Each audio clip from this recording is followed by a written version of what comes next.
Welcome, everyone. We're going to get started in a few moments.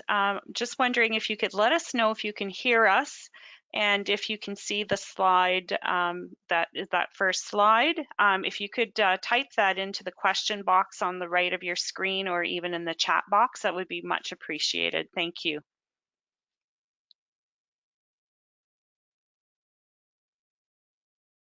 Audio good. Oh, good. Okay, great. We're pleased to have so many of you join us for today's webinar. A little bit of housekeeping before we get started. This webinar is being recorded and we will share the link to the recording in a follow-up email that you'll be receiving tomorrow. You'll also be sent a link for the evaluation for this webinar in that email. You'll notice in the webinar sidebar on your screen that you have a handout tab. And in that handout table, you'll find the PDF of the slides of the slide deck that we'll be going through today. In the question tab, we encourage you to enter any questions that you might have in this area. We'll do our best to reply to all questions during the webinar and at the end of the webinar. We'll reply to any unanswered questions after the webinar if we don't have a chance to get to them all today.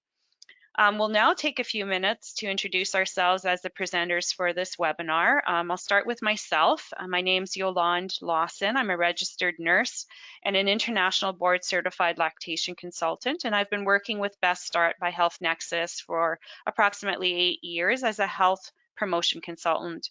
I live in Thunder Bay, Ontario, and I've worked with many Indigenous communities to help support frontline workers with breastfeeding and education and sit on local, provincial, and national committees. And my passion is to work with Northern communities to increase maternal child health knowledge and help support breastfeeding. Olga, can you introduce yourself? Sure. Hi, everybody. My name is Olga Bonder, and I'm also a registered nurse certified in community health. I have been working in a community setting for about 8 years now in different roles, including frontline nursing and leadership roles. My main background is primary care in community health centers in particular. I specialize in accreditation management, professional practice, and patient safety, and have been involved in many projects related to these areas of work in a community health setting. I have joined Best Start by Health Nexus this year and greatly enjoying being as part of this wonderful and amazing team as a health promotion consultant. Thanks, Olga. I'd like to begin this webinar today by acknowledging that we're gathered on Indigenous land that has been inhabited by Indigenous peoples from the beginning. We're grateful for the opportunity to meet here, and we thank all the generations of people who have taken care of this land for thousands of years. We recognize and acknowledge that we meet on the traditional territory of the Mississauga and Haudenosaunee nations and within the lands protected by the Dish with One Spoon Wampum Agreement. We also encourage those of you who are joining us from different parts of Ontario and maybe Canada to acknowledge the land where you are. This recognition of the contributions and historic importance of Indigenous peoples must be connected to our commitment to make the promise of providing culturally safe care to our Indigenous families. Best Start by Health Nexus, which is the host of today's webinar, produces multimedia resources in multiple languages on a broad range of topics related to preconception health, prenatal health, and early child development. Most of our resources can be downloaded for free of charge, and many of them can be adapted for local use. Contact Best Start at the link below for more information. We also have electronic bulletins that help you stay up to date on current trends in preconception, prenatal, and child health promotion. And we have our online networks, such as listservs, that help you to exchange ideas, strategies, and best practices with other providers and experts. So if you're interested in joining one of our listservs, please contact us and sign up. So now I'll pass the presentation over to Olga. Thank you, Yolande. So the main objective of this webinar is to talk to you about infection prevention control in your community work settings, including office settings, during the COVID-19 pandemic. These are the topics that we'll be addressing during this webinar. Hand hygiene technique and personal protective equipment, also called as PPE, known as masks, gowns, gloves, and face protection. COVID-19 and infection prevention control, or IPAC, in clinical office settings, COVID-19 and IPAC in community settings, including food banks and community kitchens, COVID-19 and IPAC when visiting a client at home. The resources used to support the content of this webinar include Government of Canada, a Public Health Agency of Canada, Ontario Public Health, information presented by Canadian academic and scientific professionals, as well as UNICEF and WHO. Just a little disclaimer, the information presented here is current as of today, and as new evidence is evolving, there might be new studies which support current recommendations by health authorities or provide other recommendations based on emerging and new knowledge. With the exception of hand washing, personal protective equipment, of course, this information has been consistent for a number of years now. The links to all the resources and the support documents which were used during this presentation are provided at the end of this slide deck and will be available at Health Nexus, on the Health Nexus website. Next slide, please. Before we begin talking about infection prevention and control, we need to address the most important thing. That is how to properly wash your hands, how to put on and remove gloves, masks and gowns, and face protection. Of course, all of you have heard about the importance of washing hands to prevent the spread of COVID-19. However, as probably all of you know, many people are not washing their hands correctly.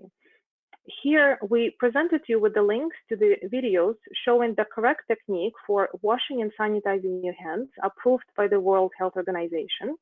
These links will be emailed to you after this webinar and will also be available in the slide deck that we will post on our Best Start by Health Nexus website. The most important thing to remember is that during hand washing, you sanitize the rubbing that gets the germs off your hands. So the technique and the duration is critical. So let's talk about masks as well.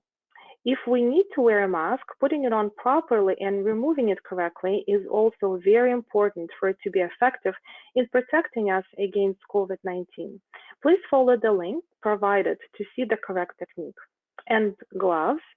Putting gloves on is straightforward. However, removing them correctly might be tricky. We highly recommend you to watch the videos provided because some of you might be surprised that there is only one correct way on how to remove your gloves.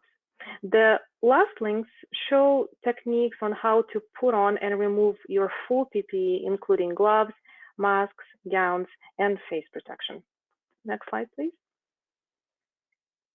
The information presented in the following slides can be found on the Ontario Public Health website by accessing the PIDAC document on routine practices and additional precautions in all healthcare settings. The link to this publication is also available at the end of the slide deck. Now, let's imagine that you would like to put on gloves and a mask. In which order you're going to do it? The correct order is the one that you see on the screen. First, we wash our hands and use a hand sanitizer. Why? Because if you do not do this, the pathogen or the bacteria or the virus that is on your hands can actually be passed to the glove surface or to a mask in the process of removing it from the package and putting it on. Second, we put on a mask. The simple explanation for us today is that putting a mask on with gloves on your hands is probably not the most convenient way to do it. After we have put on a mask, we then put on our gloves. Next slide, please. Over here, you're going to see the infographic on how to put on the full PPE, and we can go over that. So if you have to gown up, for example, if you're caring for a COVID patient, which we will talk in detail a bit later, so you would first perform hand hygiene, then you put on the gown, then you put on a mask, then you put on the eye protection or face shield, then you put on the gloves, and this is the strategy that you're going to do it in. Next slide, please. Now we have to take our gloves and our masks off, and this is the correct way to do it. First, we remove gloves, then we wash our hands. Some of you will probably wonder why. Let's finish the sequence, and then we will talk about why it is important to wash your hands after removing the gloves. After we have removed gloves and washed to sanitize our hands, then we remove the mask. And then we wash our hands again. Once more, you might wonder why we have to wash our hands again.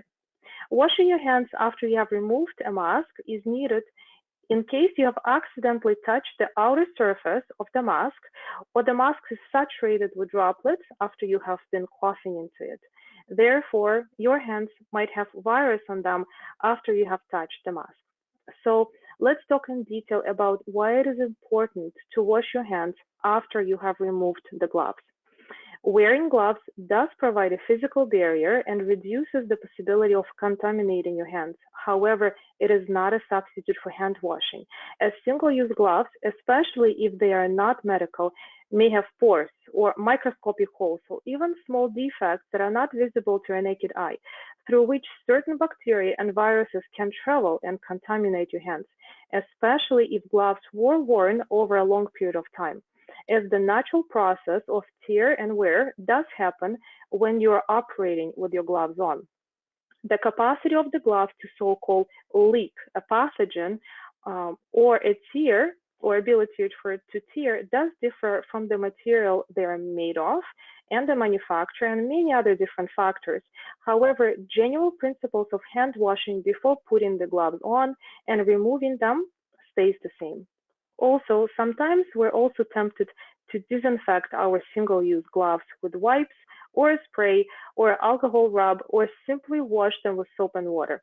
This is not a good practice and should not be done, as it actually puts ourselves and our clients at risk. And currently, there is no standard practices advised in Canada to do this. This process is also called decontamination.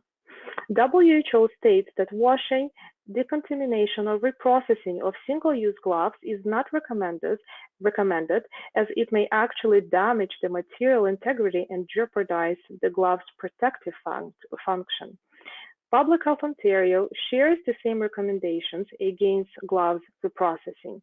Disinfecting gloves improperly can actually lead to contamination of surfaces with the virus, as when you have touched the infected surfaces or your client and then attempted to disinfect the glove, these gloves still may have the virus on them, but you're not aware of this, and continue to touch other surfaces which were not previously contaminated, or you can actually contaminate your clients if you attend to them with the same pair of gloves. If you are facing drastic shortages of gloves, it is best to consult with your local public health unit about gloves decontamination practices and infection prevention practices in your particular community setting. There are also questions related to masks and other personal protective equipment reprocessing. In this particular case, reprocessing means disinfection of a single-use masks or other PPE which are not intended by the manufacturer to be reused. Also, some people might wonder about extended use of PPE, meaning that the same masks or other personal protective equipment is worn across multiple patients or client encounters without service provider taking it off. These are also some discussions about personal protective equipment reuse. Reusing personal protective equipment means that you will take your PPE off and then wear it again, which is a more risky practice than actually extended use of your PPE. If you do have a shortage of PPE supplies in your office or a community setting, I advise you to go to the guideline developed by the Center of the Effective Practice, which does provide some resources on PPE reprocessing, extended use, and reuse during COVID-19 pandemic. The link to this guideline is available at the end of the slide deck in the references section, or you can always contact me by email provided at the end of this presentation with any specific additional questions. For the purpose of this webinar, we will talk about regular PPE use when attending to COVID-19 positive patients or clients. Next slide, please. So here is the sequence of how you remove your PPE. So first you remove gloves, then you remove your gown, then you perform hand hygiene, then you remove your eye protection, then you remove your mask, and then you perform hand hygiene again. Next slide, please. So now we will talk about COVID-19 and IPAC in clinical office settings. When we think about the level of protection we need for our clients during the pandemic, we need to think about the transmission mode of COVID-19 and the type of the exposure. COVID-19 is known to spread through contact droplet transmission. What does it really mean? Droplets are generated when you talk, sneeze, or cough into the air. They can actually travel for up to 2 meters in the air, but because they are pretty heavy, they fall down to the ground, usually in about 2 meters. This is why we're advised to keep distance of 2 meters when in unprotected close contact with another person. Unprotected close contact in this case refers to being within 2 meters from another person, including touching another person without wearing your personal protective equipment. Health Canada states that the application of routine practices and additional precautions is on a point of care risk assessment. Healthcare workers should use a risk assessment approach before and during each patient interaction to evaluate the likelihood of exposure. This statement may sound very complicated. So if you look at it through different resources, you might see some variations in terms of reusing the masks or wearing surgical masks versus N95 respirators. It should be noted that some recommendations take personal protective equipment shortages into consideration. However, to simplify all this, Ontario Public Health has developed a clear guideline on what personal protective equipment to wear and when, and we will go over it right now. This guideline pertains to providing care to clients with suspected or confirmed case of COVID-19. In the community healthcare setting, the recommendations are as follows. If you're providing care or examining a client with suspected or confirmed case of COVID-19, the recommendation is to put your full PPE, including surgical or medical mask, eye protection or face shield, gown, and gloves. Clients should also be given a procedure mask if supplies allow and if it's tolerated by a client. Also, if you have a cleaning personnel who helps you to clean after the care was provided to COVID-19 positive client, they should also have full PPE as well. Just to note, the surgical procedure masks are sufficient in a community setting as they are effective against droplets. N95 respirators are usually worn when there is a need for a procedure that can generate small airborne particles, and these procedures are usually not done in a community healthcare setting. By general guidelines, the PPE used during the interaction and examination of the infected client should be discarded after the care was provided. Again, for the extended use of PPE, consult with the Center of Effective Practice, your professional college, or your local public health unit. Just to note that extended use or reuse in the PPE in the community setting in between clients needs to be carefully examined, especially if there is no cohort of COVID-19 positive clients to be seen one after another by the same provider. Next slide, please. There are some general recommendations for the day-to-day clinical practice. Currently, universal masking is recommended when providing care for all clients when physical distancing is not possible. In this case, the masks may have extended use or be reused and then discarded when they become wet, damaged, or difficult to breathe in, or if they become soiled.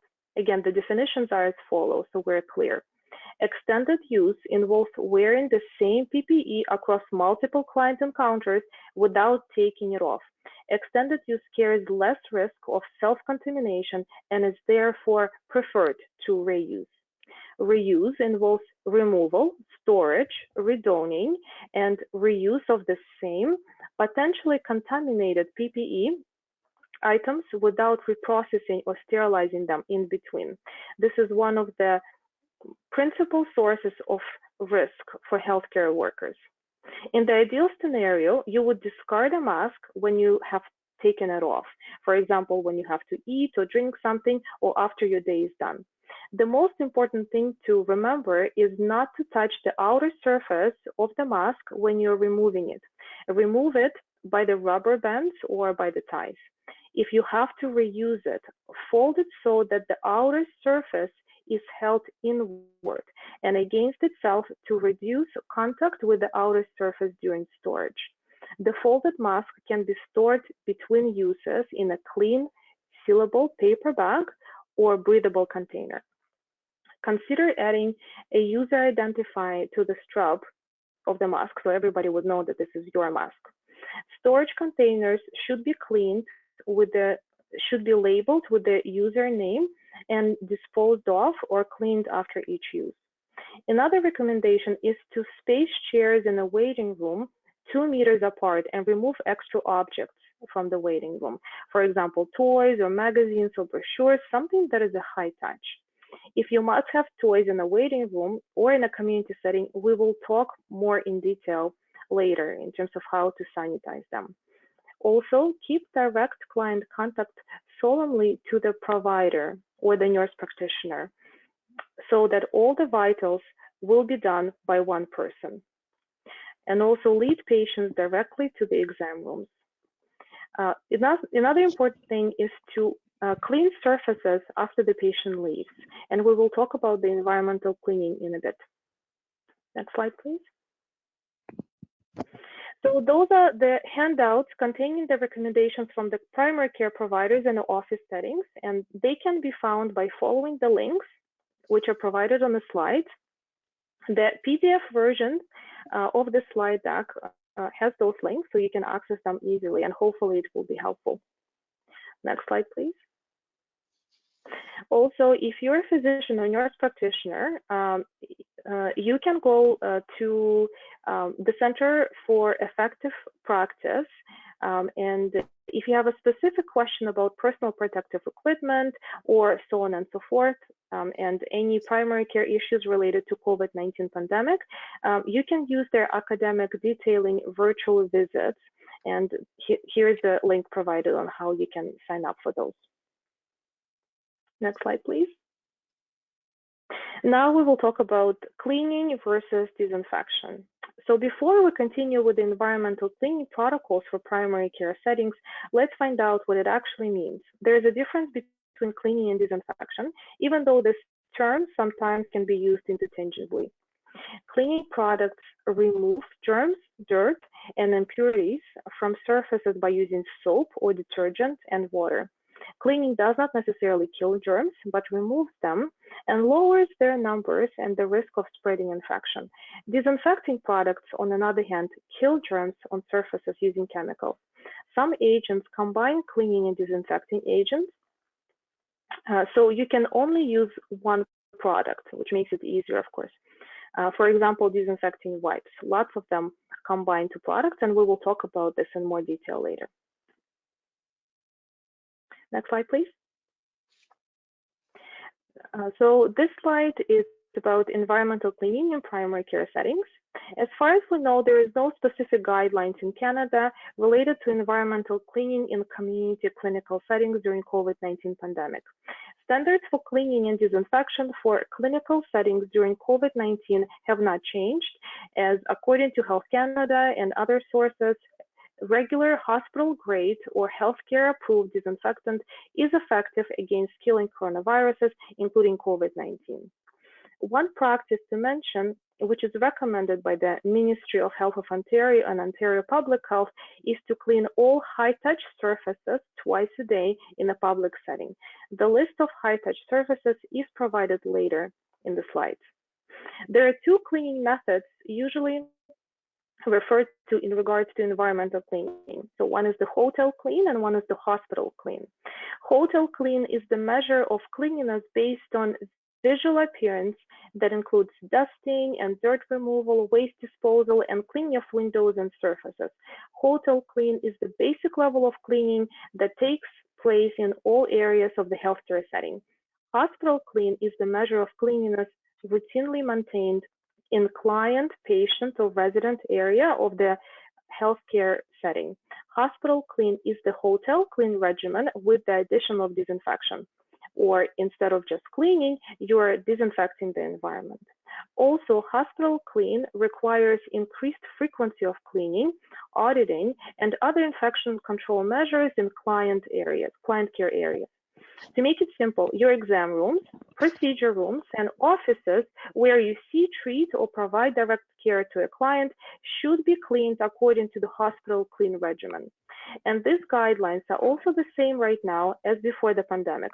Also, your washrooms require hospital clean regimen as well. In terms of the waiting rooms, it should be determined by the organization according to the risk assessment and the situational analysis. However, consideration of disinfecting waiting room chairs twice a day may be useful during COVID-19 pandemic, as it may seem as a high-touch surface areas.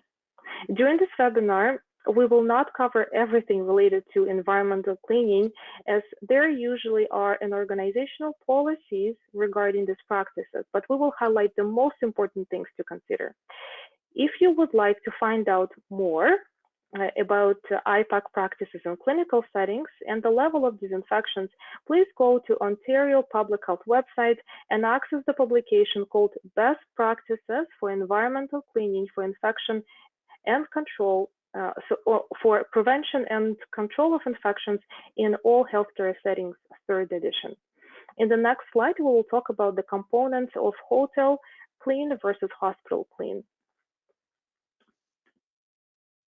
The frequency of hotel and hospital environmental cleaning is determined by the organization based on a risk assessment. More details can be found on Ontario Public Health website.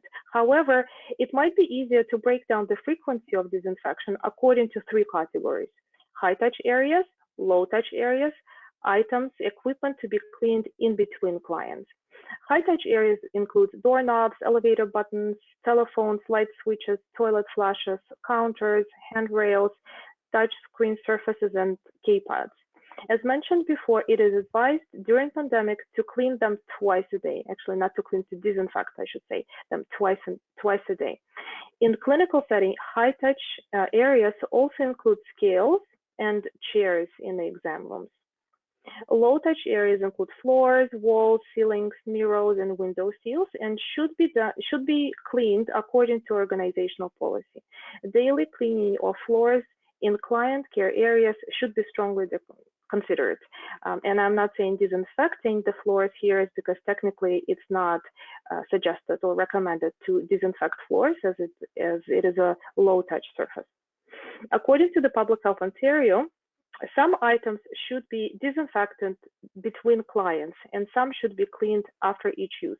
To make it easier for the purpose of this webinar, we have grouped main items used in the primary care settings into one category, which is after each use. So I'll just mention some of them. Blood pressure cuffs, blood tube holders, Dopplers, ECG machines and cables, glucometers, stethoscope, ophthalmoscope, otoscope, oximeter probes, newborn scales, wheelchairs, exam tables, pillows. Also, thermometer should be here.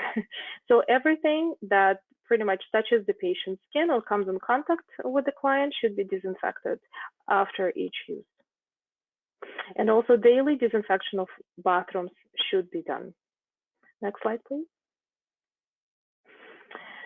Here are some of the products that we will briefly touch on, and I think it's important because a lot of the community healthcare settings do have questions about which product should I use. So according to Health Canada, these are the disinfectants which are commonly used in the community settings, and they are recommended to use against COVID-19. Again, these are only a few examples of hospital-grade disinfectants. The link to the full list can be found in a references section at the end of the slide deck.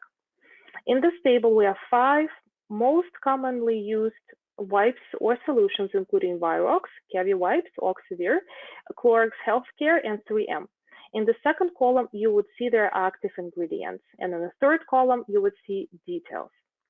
As you can see from the table, hydrogen peroxide solutions at 0.5 concentration do have many advantages. So the advantages include that they're broad spectrum in their activity, so they kill fungi, they kill viruses, they kill bacteria. They're also non-toxic, they're a safe environment, have rapid action, to my knowledge about 1 to 5 minutes, depending on the product. but you can also check the manufacturer for details. And they are active in the presence of the organic material, unlike bleach, for example. They are non-corrosive and have good cleaning ability due to detergent properties. However, it should not be used on copper or brass and other non-ferrous metals. Clorox wipes at 0.5 concentration have also broad spectrum, plus it kills spores if left on the surface for about 10 minutes. However, it is corrosive to metals, inactivated by organic material, and will release toxic gases if mixed with acids or ammonia. So what does it mean they're inactivated by organic material? So for example, if you have blood spill or urine spill or vomit spill, you would have to clean that first before you apply Clorox to that, because the Clorox will be, the disinfecting ability of the clothes will be deactivated by this organic material. Before you're about to disinfect, as I mentioned, it is always important to have the area clean of debris and any soil in order to make sure that the disinfectant is working. However, if using wipes, it's not necessary because a lot of the wipes do have the ability to clean, as we mentioned before. A hospital disinfectant is appropriate for non-critical equipment, for example, equipment that only touches clients' intact skin. It is also important to let the disinfectant air dry or to be applied for the duration indicated by the manufacturer, as it needs time to kill the pathogen. The purpose of the slide is to give you an overview of the products available and their purposes or properties, as choosing the right product for your agency will depend on many factors, including cost, frequency of disinfection, etc.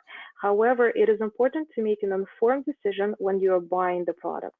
Also, the name of the product may sometimes be confusing. For example, Clorox healthcare products do have hydrogen peroxide wipes. So be careful and pay attention to the name of the product, not just the brand, as well as pay attention to the active ingredients list. Electronics are also tricky, might also be tricky to clean. However, it is suggested to clean electronics with 70% alcohol solution applied to a single-use gauze, or many of the presented here disinfectant wipes would also be can also be used on the electronics. However, you need to be careful with Clorox wipes, is because they do leave heavy residue, and also if some of the equipment has metal, it might be corrosive to metal. Okay, next slide, please. So, okay, now previous slide, I'm sorry. Thank you. So now that we covered all that, just to summarize, if you encounter a client with a presumptive or positive case of COVID-19 in your clinical community setting, wear your full PPE and disinfect all your equipment, including keyboards and other electronics used for charting, as well as all surfaces that the client touched with his clothes or skin, including your medical equipment like stethoscope, blood pressure cuff, thermometer, exam table, etc. Next slide, please. Now, I just mentioned, I will mention very briefly about toys. If you must have toys in your office, remove all items that cannot be disinfected, for example, puzzles, books, etc. In general, it is not a good practice to have them around anyway, as they cannot be cleaned unless you're a family care center. All toys may be considered as high-touch surfaces, and this is how you would disinfect them twice a day, according to current recommendations. Just to know that if a child has COVID-19 infection and touched them, they should be disinfected immediately after use. For toys cleaning, you should clean toys with soap and water, especially if they're visibly dirty. To disinfect them, you can put them in a commercial dishwasher if it's allowed by the manufacturer, so the temperature can reach at least 85 degrees Celsius. You can also apply 70% alcohol solution for about 10 minutes and let it dry. Or you can use a bleach solution.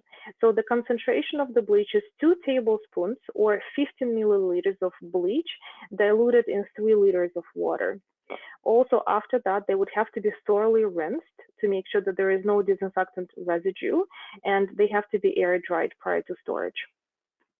Next slide, please. Now we will briefly talk about some important topics that mostly get people worried or anxious, which is food safety. If you work in a food bank or you operate community kitchen, and you consider it to be an essential service, this information might be useful for you. Currently, based on the knowledge available, the risk of food being contaminated with COVID-19 virus is low to very low. Also, there is no evidence confirming that COVID-19 can be spread through food. The greatest risk is getting a virus from the close contact with an infected person in your community setting. Next slide, please. Some precautions may be introduced to prevent the spread of COVID-19. So, for example, first and foremost, we would have to wash our hands before and after unpacking food items. Also, UNICEF suggests the following strategies when unpacking food items in your settings or at home. You can also advise this to clients. Removing any unnecessary packaging and dispose them into a waste bin with a lid. Packaging like cans can be wiped clean with a disinfectant before being opened or stored. Washing unpackaged produce such as fruits and vegetables thoroughly under running water. However, it is very important, especially if you're talking to your clients, to advise them not to use soap, as it can cause stomach upset, vomiting, or diarrhea. There has been discussions around disinfecting individual food packaging amongst food safety experts in Canada, and currently it is not recommended, just due to the lack of evidence that COVID-19 can be transmitted this way. However, if you would like to do this, ensure that you let the package air dry. Do not wipe it immediately, as disinfectant needs to stay on the surface to work and kill the virus. Washing fruits and vegetables with soap sometimes can also be a common practice, but it is not recommended because, according to food experts, fruits and vegetables are porous. So what it means that they're having very tiny little holes in their skin, and they can actually absorb the chemicals in the soaps, and later we will ingest those chemicals, which might make us sick. And now I will pass it to Yolande. Thanks, Olga. A lot of really great information. So now we're going to talk about COVID-19 and infant feeding. And as a service provider, you can share the following information with your clients so that they can make an informed decision about infant feeding. Breastfeeding is the natural way to feed a baby. And so far, COVID-19 has not been detected in human milk. Breastfeeding provides immunity to a baby and reduces the risks of infectious diseases. And babies who are fed formula are at an increased risk of respiratory and gastrointestinal infection. Breastfeeding provides your baby with antibodies and immune factors. So if a parent is thinking about weaning during this COVID-19 that we've been living through, have them consider delaying weaning if possible because of the protective properties that breastfeeding provides. Help them consider increasing their milk supply or even restarting breastfeeding as we refer to as relactation. But if they've made the informed decision to give their baby formula, there are things that they need to know. How are they feeling about giving formula to their baby now that they know the risks? Are they able to prepare and feed infant formula safely? Do they understand the costs of formula? And do they know that formula is needed for 9 to 12 months? And do they know how to feed their baby formula by responding to their baby's feeding cues and how to do that safely? Families want to know if formula is readily available for their baby during COVID-19 pandemic. Many have questions about that. As far as we know, there are no shortages of infant formula supplies in Canada, although some families report that there's less selection available at local stores. If they do plan to use formula, it isn't necessary for them to buy more than what they need, but they should plan to have at least a 4-week supply on hand. Living in the north myself, there has been some shared stories with me from Northern Ontario stating that certain large grocery store or store chains are limiting the number of cans of formula that people can purchase at one time. And this is a huge problem for those who have delivered the baby in the south and are getting ready to return to their northern community and want to purchase a month's worth of formula to bring back with them. So that's something to keep in mind for these families. So how can a parent prepare formula safely during COVID-19? So when they're ready to start preparing formula, they should always practice clean hygiene by washing their hands before they start. They need to wash and sterilize all their feeding equipment by following the steps outlined in the 3 resources that I've listed there on the slide. And they can be found, these resources, on the nutrition tab in the Best Start Resource Center website. The booklet, Infant Formula, What You Need to Know. We also have a video on how to safely prepare infant formula for your baby. And with that video, we have accompanying formula preparation tip sheets. There's 6 different tip sheets that can be easily printed off and that you can share those with your families. You need to also educate your parents that when they're feeding formula to their baby that they should wash their hands, and you can help them learn about how to feed their baby by responding to their feeding cues. And that piece of responding to feeding cues is in all 3 of these resources: the booklet, the video, and the formula preparation tip sheets. And there's also more information on how to recognize the cues, and that is also available in those resources. These are the pictures of those resources that the 3 resources that I had on the previous page. You can download them all for free in 18, many of them in 18 different languages. On the left, you'll see the tip sheets, and those are available for free in 18 different languages on the Best Start website, and also on Breastfeeding Resources Ontario website, and I've got the links there on that slide. The middle picture is the video which accompanies the tip sheets, and the video is only available in English and in French.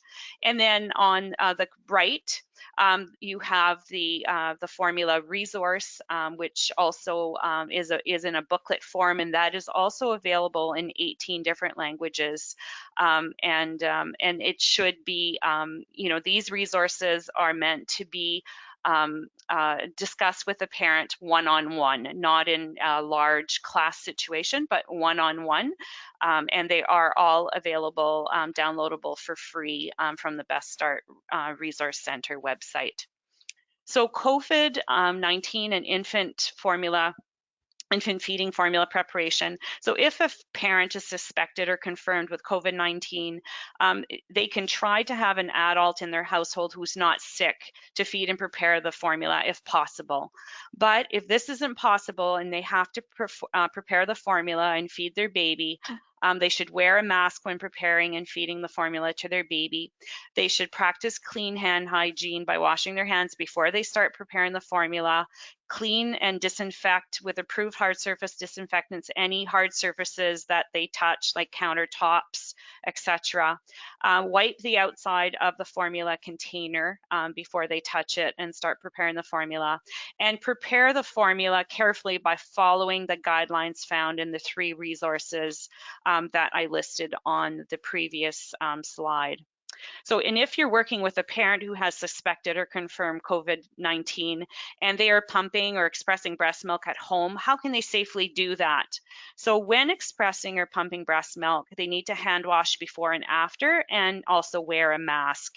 After each pumping session, they need to thoroughly clean and disinfect all pump parts that come into contact with human milk, and disinfect the entire pump surface after each session. If they've just coughed over their exposed breast or chest, they need to gently wash the chest or the breast area with soap and water for at least 20 seconds prior to expressing their milk. But it's not necessary to wash their breasts or chest each time before expressing their milk. The WHO released a document with some really great guidelines, and you'll find that in our table of contents. But only to gently wash the breasts and chest area if they have, coughed or sneezed over their chest area. You need to instruct parents to sterilize all their feeding equipment carefully before each use, and that's a common practice whether or not COVID was here. And we have all of those steps on how to sterilize the feeding equipment carefully in all of those 3 resources that I showed you. In order to sterilize feeding equipment, you fill a large pot with water and add all the feeding equipment until it's covered, and you bring the pot to a boil and let it boil, full boil for 2 minutes. And then if they can have a healthy adult, feed the express breast milk to their baby while they're too sick to take care of their baby. How do you keep the breast pump clean during COVID-19? Even when COVID-19 is not a consideration, breast milk pumps need to be appropriately clean after each use in a home setting. You should ask them to consult their manufacturer's instructions on how to clean their breast pumps properly. I'll pass it back to Olga. Thank you so much, Yvonne. Great information. So, and another very important question regarding food safety and IPAC during the COVID-19 pandemic is related to preparation, cooking of food. So to answer this question, whether we have to cook or prepare food differently during COVID-19 pandemic, the answer to this question is no. Again, as of now, the recommendation remains to cook the food according to the usual food safety public health guidelines and your food safety certification. Ontario Ministry of Health had issued a guideline document for food premises. So if you'd like to take a look at that, you can go to this link provided on the slide and it will give you more information. However, the guidelines remain the same and you should practice general food safety as you would do usually. Next slide, please.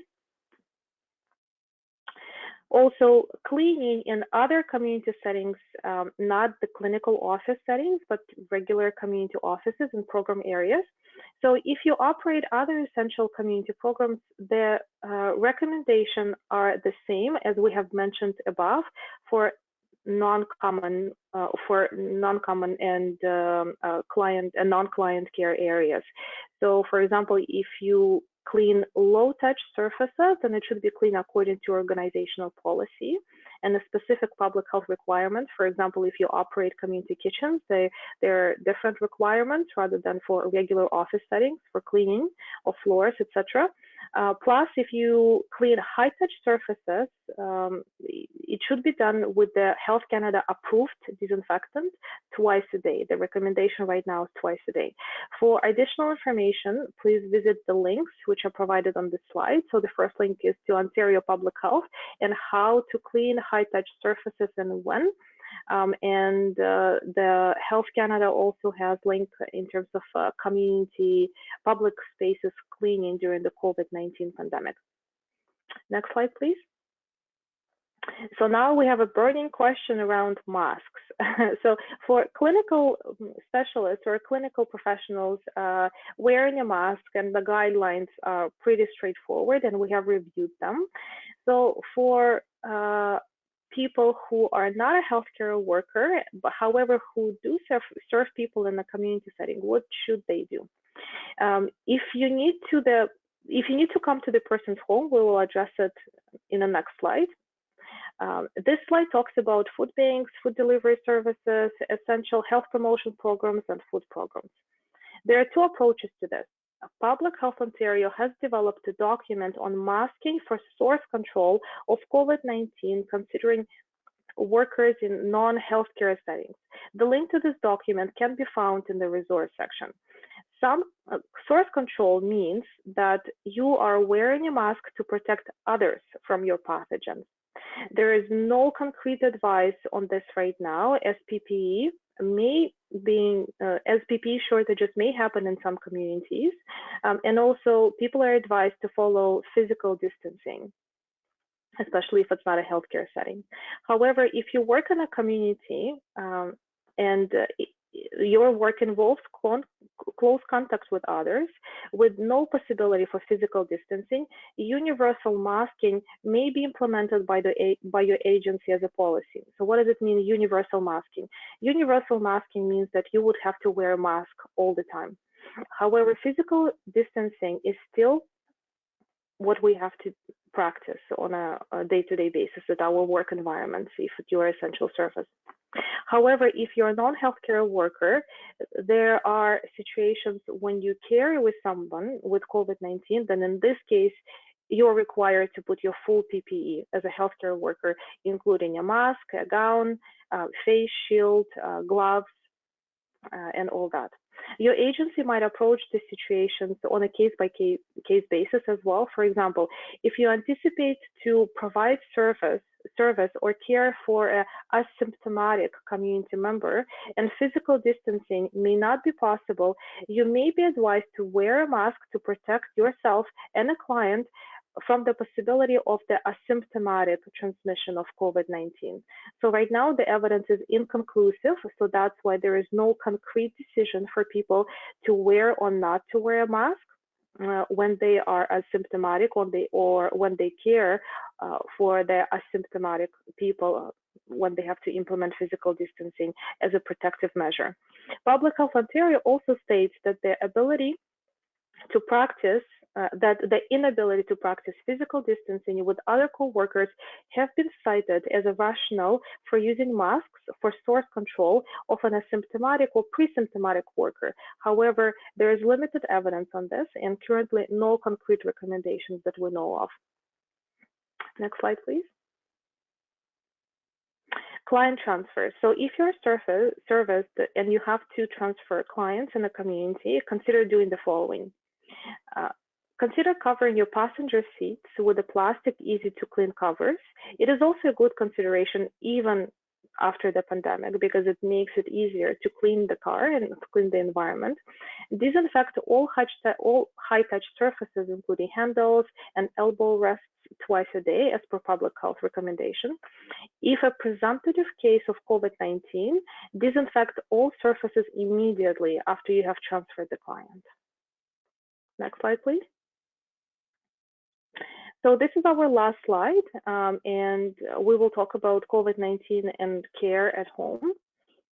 If you're a healthcare or home care provider, Health Canada recommends that all staff caring for clients in their homes, clients who do not have COVID-19 infection, should wear a mask and a face shield for the whole duration of the visit. Again, reusing masks are not recommended and all of them should be discarded after you leave the client home. However, if you need to reuse the mask, follow the strategies which we have touched on earlier. For all staff who provide care at home for COVID-19 positive clients, you need to put your full PPE, as we mentioned above. So including gown, gloves, face shield, and a mask. Again, please follow the instructions that we have discussed earlier. Reusing your PPE would be very challenging in the community without contaminating yourself, especially if you're traveling from one client to another. So we strongly discourage providers from doing so. Also, important point to remember is that all of your PPE, even if you're just wearing a mask, it should be worn outside of the client home and ideally removed when you leave your client's house. So I think this is it for us today. Thank you. So, and in case, sure, go ahead. Sorry. Go ahead. No, you go ahead. You go ahead. Yes. So this concludes our presentation, and right now it's the time for questions. So we have about 7 to 10 minutes for questions, and we will attempt to answer all the questions as much as possible. And as Yulan said, if we haven't answered your question, then you can always email us with a specific question after the webinar. And Yolande, would you like me to read the questions? We have Yeah, two so far. Yeah, okay, and please okay. type in if you have any questions. First question is, please repeat how the droplets travel through the air and fall. So sure. So the droplets are the particles which can travel, according to the research, which can travel for about 2 meters. So this is why we are advised to practice physical distancing of 2 meters. And there were particular studies with COVID-19 that also proves that usually COVID-19 droplets travel for 2 meters, but sometimes they can travel up to 4. Good. And So then there might be questions about, oh, sorry, I just would like to add, there might be questions about airborne transmission that is really up in the air right now, as there is no conclusive evidence about the airborne transmission. So that's why usually healthcare providers, if they're not doing procedures that generate aerosols, meaning that there's some invasive procedures that might generate very small particles. So usually the advice is to wear surgical masks, especially in the community. So in a hospital, during some procedures, providers are wearing N95 respirators. good. And then the next question is there a recommended floor disinfectant? So as I mentioned before, according to public health guidelines, in the community settings, we're not advised to disinfect floors. So because it's a low touch surface, we're just advised to clean the floors using the detergent. So the recommendation usually is to do it once daily in patient care areas. And sometimes, it might be hard to do that because of the certain limitations in funding in the community settings, but ideally it should be done daily, just to prevent the buildup of dust and other particles. Great, thank you. However, if there's a spill, yeah. Actually, I would like to mention, if there is a spill, if there is a blood spill or any organic matter spill, then you would have to disinfect the area. Absolutely. And the Public Health Ontario guidelines do provide specific step-by-step instructions in a PIDAC document on how to do that. Okay, so then there is a question, can you enforce that clients coming into your office location must wear masks? Not really. So right now, for healthcare providers, there are recommendations always to put on the mask according to guidelines. For clients who are symptomatic, you can always say that according to public health guidelines, you should wear a mask. Forcing probably, especially if they have difficulty breathing, it might be a challenge, but my recommendation would be, in case if they're coming into your clinic and you anticipate them to be symptomatic, you would not put them in the waiting room. You would free the room and then take them directly to that isolation room without any contact with anybody sitting in the waiting room or reception. I know of one grocery store that hands out masks because they're recommending that everybody wears a mask, so they hand out disposable masks as soon as you get there. So, I mean, if you have them available, it's a higher, that's not a question, it's a piece from me, but there's a higher chance of people using a mask if you have one available for them. Were you done with that question, Olga? I think it's important to mention this is precisely called the source control. So wearing a mask for the source control means that you're wearing, if you are asymptomatic, you're wearing a mask to protect others from any potential of asymptomatic transmission. And right now it's optional. Okay, so we've got a few more questions. Let's see if we can get through them. Is there a recommendation for foot protection when visiting homes? Should you have something on your feet, like over your shoes or Not something? right now. No, okay. Not right now.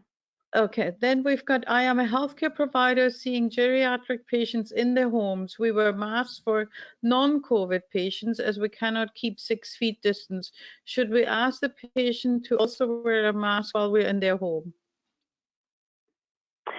So we have briefly touched on that in the last slide, and you are absolutely correct that you would have to put the mask on, the surgical or medical mask, for the whole duration of the visit.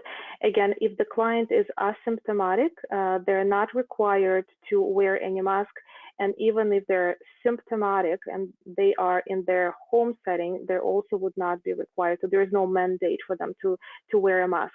However, if they are coughing and they are symptomatic and you're visiting their homes, so probably the wise idea is to gown up and have all your full PPE on, because you don't know if it's a COVID positive client or not until they get tested.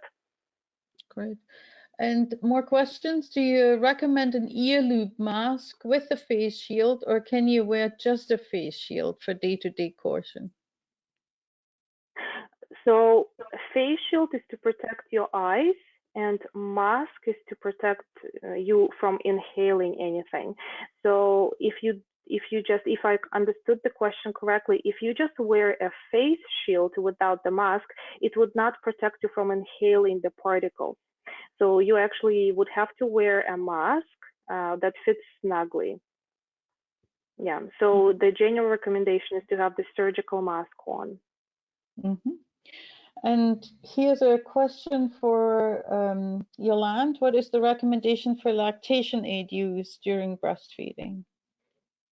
The same as before COVID, cleaning them with hot soap and water after each use. And if it's sometimes very difficult with tubing, with sterilizing these pieces once a day if possible, but sometimes you might have to replace tubing, especially with a lactation aid.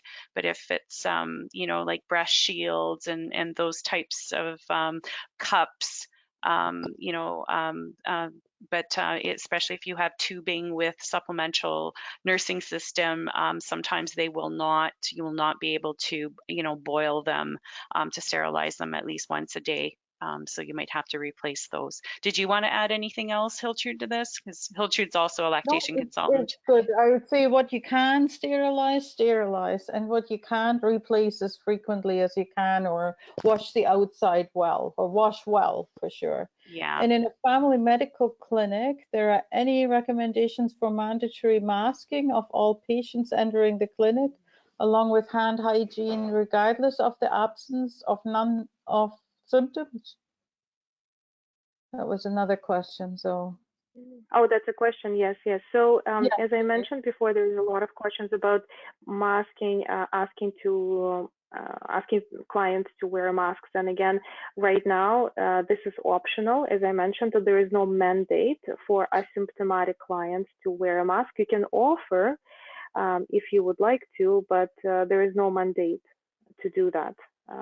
So for healthcare providers working in a community health setting, it is recommended to have universal masking, which means that you come to work, you put on your mask, and you pretty much go with the same mask while you see the client for the rest of your day. Unless you see a COVID positive patient, then you have to have your full PPE.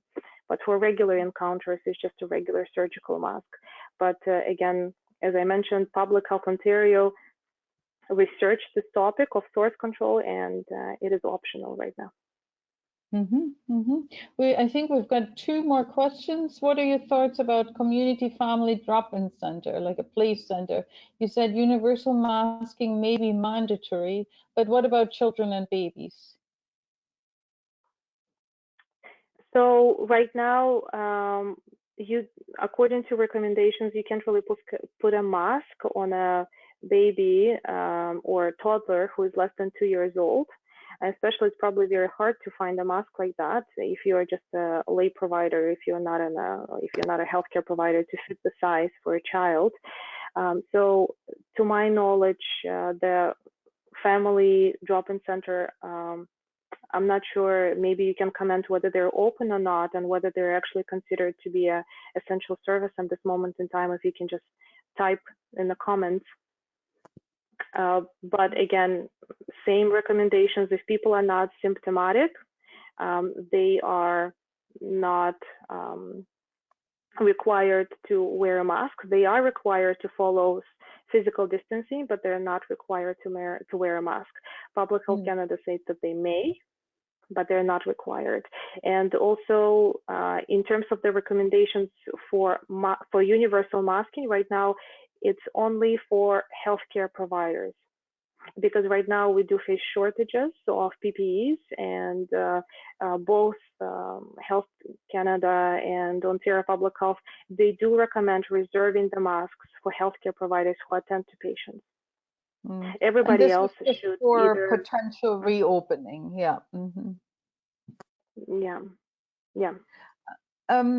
So a couple more. If anyone, of course, has to leave, please leave, and we will have the webinar recording available and the slides and handouts. But there's two more questions. I've got one from a birthing center. I will be supporting clients in a birth center and hospital setting. When is the best time to remove PPE?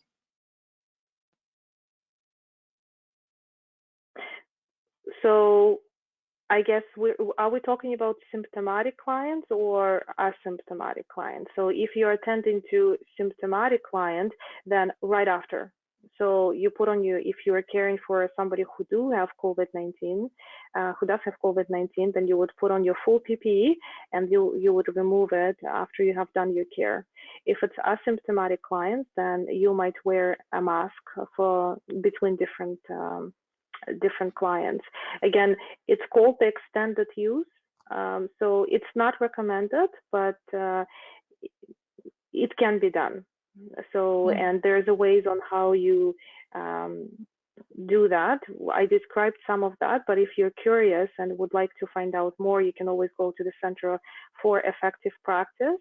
And there is a guideline on COVID-19, which tells you exactly which PPE can be reused or which PPE can have extended use and how to do it safely. Great. And this very last question is kind of a universal question that we'd all like to ask, but probably don't have an answer for. Since many people may be COVID positive but asymptomatic, should all the guidelines you present be used for everyone? Yeah, it's definitely hard to answer this question. Yeah, but I think that all the guidelines that we developed, especially if it's related to infection prevention control, they're developed on the risk analysis. So what it means is that you are looking at your exposure, potential exposure, and the frequency of that exposure, and this is how the guidelines are developed, and this is how the recommendations are developed. So I guess right now we're trying to create, or we have created guidelines for those who have very high exposure risk, including home providers that actually provide home care to clients, and the rest of the public are advised to practice physical distancing. And I just want to say one more thing, apart from a big thank you to everyone, but with Olga's expertise and access to policies and things, we are thinking that if anyone needs some help, that we can do some consultations around that. If you're reopening, you need some policies for your center, for your office, or different things, please contact us. We may have to do that on a fee-for-service basis because our funding is very much in jeopardy at the moment, but we would be very happy to help anyone to help set up things. So we'll have more information on that probably by next week. But again, if you have a specific question, you can always email me and I will be happy to answer.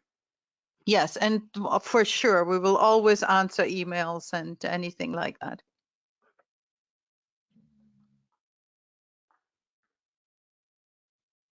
Okay, just in closing, a follow-up email will be sent to you tomorrow with the links to the recording of this webinar, and feel free to share that.